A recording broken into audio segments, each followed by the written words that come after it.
All right, everyone. We've got another pre-owned haul for you. We're doing these just because I get so much feedback from you guys saying we'd like to see more. We'd like to see the kind of stuff that you guys get on a regular basis. And frankly, because the stuff oftentimes come in and out and goes out so quickly, we don't get a chance to actually post on our websites and so on because we have a lot of clients always looking for these kinds of things. So once in a blue moon where we get a chance, I will do these more often, okay? All right, so, and if it works out, we may have some vintage stuff coming for you to check out as well. All right, so here we go. Starting over here, we've got a TIAC. It's a VRDS 25. So many of you will know VRDS is a technology that TIAC and their high-end version, the Esoteric, is famous for. It's their very high-quality clamping system. The transport system is so good that for many, many, many years, the very best digital companies in high-end audio would buy their transports. And then a few years ago, TX said, no more, we're not making extras to sell. And so these days, the only way you can get a VRDS transport is through Esoteric or TX. TX is the more, say, general series, and then the Esoteric is their very high-end series, and that is called the VRDS 20 or 25? 25. It just came back from a service. It needed new belts because it was sitting in storage for so many years. And so then when we used it, testing it, I should say, the drawer wasn't opening and closing very well. We sent it for service and general cleanup and so on. So now it's back. It's got balanced outputs. It sounds very good. And anyway, it's built like a tank, as you can actually see. You've got two big metal strips over here. I'm not sure, but I think if you take the tops off, these are strips that go all the way and separate these into three separate compartments. I could be wrong. Actually, while we've got it here, nice tray, and more importantly, once it goes in, there's this big huge clamp that just clamps onto the disc, and away you go. Everything is made as you would expect the TX to be. I'm going to turn it around to show you, and it weighs a solid, I want to say about 30 pounds or so, maybe more. And here you have your analog outputs and your digital outputs. So it's got a DAC built in, obviously, and you've got these as your digital outputs as well. And I believe we're selling this for $1,500. So that's one. Now we get into tuners. For those of you who still enjoy FM, there are some great FM stations. I still listen to it from time to time in my car. This is made by Magnum Dynalab, a proudly Canadian company. Magnum Dynalab is one of the few companies still making tuners, and they make some of the very best. I know those of you who are really crazy about tuners will remember some legends from Kenwood and Accuphase and so on. Well, Magnum Dynalab deserves to be in that same category. That's how good they are. This is the Magnum MD 105 tuner. One owner. It's approximately 3 years old, in mint condition, comes with the box. We're selling it for 1,500 Canadian or 1075 US. By the way, that was 1,500 Canadian, so roughly same price, 1075 US dollars. And then this is the Sleuth. So Magnum Dynalab many years ago came up with this idea that they could make the signal even better. Again, assuming you've got a good antenna, you can get this, the Magnum Sleuth, and it would make the performance even better by also amplifying the signal and also helping to reject alternate close frequencies.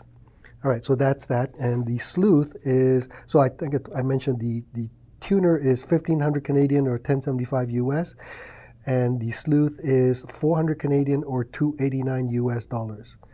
Again, one owner. Now we get to this. This is quite rare. Many of you may not know this company, AudioNet. I believe it is a German company. If you Google, you will find that both Absolute Sound and Stereophile did reviews and love them. The amplifiers are monoblocks. They are rated for 400 watts into 8. ohms, 700 into 4 ohms, and 1100 into 2 ohms. They're just serious, powerful amplifiers. And yet they run very cool. Well, yeah, cool. They're not hot at all. One owner. It is configured for 240 volts. Now, obviously, you can use a step-up transformer. I would recommend, if you want to get the most out of these, as this gentleman did, get an electrician to run 240-volt lines from your panel. You will get far better sound. Anyway, so that's what these are. Original retail price for a pair of these is $30,500. We're selling them for $10,800 US. That's almost a third the original price, or 15,000 Canadian. It comes with the boxes. They're in, I always hate to say mint condition, because somebody who's going around with a magnifying glass, I saw a little bit here. So I'm going to say very, very good condition. All right, and again, original owner. Let's move over here. We've got this spray bottle available for sale. That's how professional we are. Let's start with the tuner. One owner, original, back from the, I want to say 70s, 80s. That's the vintage. It's the AccuPhase T107 tuner. Again, this was one of the most highly regarded tuners, certainly still very, very good. Has the box, original owner, selling for 700 Canadian or 500 US. And it's in great shape. It was in storage for the last 10 or somewhat years, maybe even more, because the gentleman just was not able to use the system. And similarly, the amplifier, this is the AccuPhase P500, half the box. Price is 3,500 Canadian or 2,500 US dollars. It's rated at 250 watts. It's a serious beast. It's in great shape. The only thing I noticed was right at the corner here, there's a little bit of ding. Otherwise, perfect. Everything works. I shouldn't say perfect. Very good condition. Everything works. Now let's move over here. To my shame, I had never heard these speakers before. It's the Audio Vector. Now, I've heard Audio Vectors at shows. I've never actually had a chance to hear them in my own personal space until these became available. And I remember when the guys were hooking it up to test it. They were hooking it up in our theater room, and the speakers were a good 7-8 feet from the wall, because everything is already in front of the speakers, so we didn't have a chance to place them in the proper location, and just hooking up speakers to make sure all the drivers were working. I walked in and I was stunned. My impression was, these are very dynamic. Mike is nodding his head. Very dynamic, very powerful. I'm looking at the drivers, I'm going, how's the bass so good? Where's the bass coming from? I did some research. Turns out, if you go on their website, you'll see these are the signatures. So the R6 signature. You go on the website, you will see there's a cutaway. And if you look at the cross section, I will show you, or attempt to show you. If you look at the cutaway, there's a cross section here. There's an 8-inch woofer firing backwards. You can see there's a grill here. That's where the bass is coming from. And then right behind the 8-inch woofer, there's a 6 or 6.5-inch woofer working in what they call isobaric, so basically in tandem. So they're both pushing at the same time. That's how it got as much bass as it does. I was stunned because it's done so elegantly that the speakers are quite narrow. Look at this. You've got a speaker that is, what is that, 7-8 inches or so? I'd like to believe that. Mike just got it. All right, ignore what I just said. If you have young kids. All right. It's a very narrow profile, which leads to this incredible soundstage. Victor, one of our great clients, was here the other day, and when he found out we had a pair, he says, oh, these will be great for his son, because his son, in fact, originally wanted to buy a pair. And in Canada, they're like $26,000, $28,000. So when he heard, he immediately came over to listen, and he was blown away. Soundstage is huge. They completely disappear. So again, so that's why when I'm looking at these speakers, I'm saying, I can't believe there's that much bass. Well, now you know. And they're using this lute shape, which is very similar to what Sonus Faber does, partly because there's no parallel wall, so you don't increase the reinforced standing waves. And at the same time, a curvature is also stronger than a flat surface. It's finished beautifully in walnut, and it's magnetic grills, as you can see. All these drivers are custom designed by Audio Vector and made by a Danish manufacturer. By the way, Audio Vector, as I understand it, is also made in Denmark. So I can tell you these speakers are very, very, very good. They are $20,500 US. We're selling them for $10,800. Basically, almost half the price. Comes with the crates. They come in crates, or 15,000 Canadian dollars. So it's way below market value, and they're in great shape. And if you look, even on the side, there's little design details like this little inlay here. They're not scratches. This is actually a little inlay here to add some interest to it. And then on the back, nice little sort of cap, if you will, and it's a different color. This is like a titanium contrast with the walnut, and then you've got these bi-wire binding posts in the back.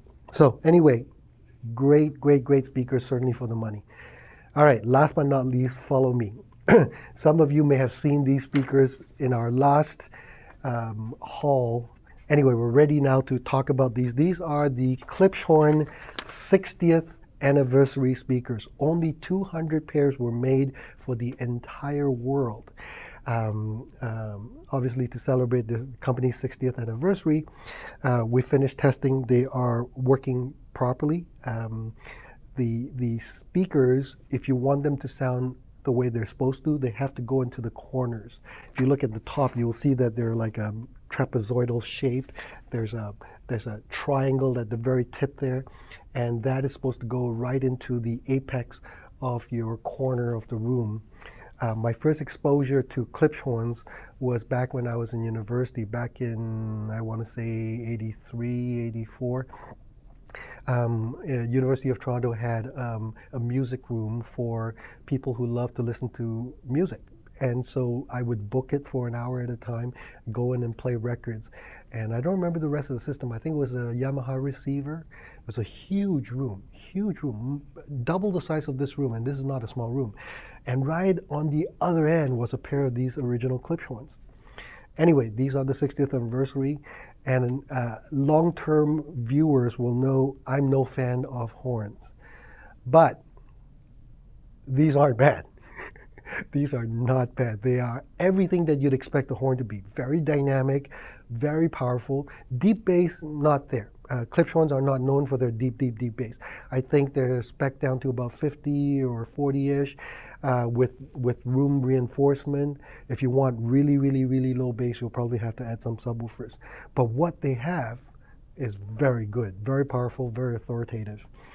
Anyway, we're selling these. They don't come in any crates, so hopefully local pickup or drive into Canada and pick them up yourselves. The top and the bottoms are separate. They're just sitting on top of each other. We don't have any crates. If you absolutely want them and you want us to ship them, we can get crates made for you at your cost. We're selling them for 8,000 Canadian or 6,000 US dollars for the pair. Physical condition, I would say good. If you look carefully, you'll see little marks here and there. I mean, they've been moved a few times. I believe he's either the second or the third owner.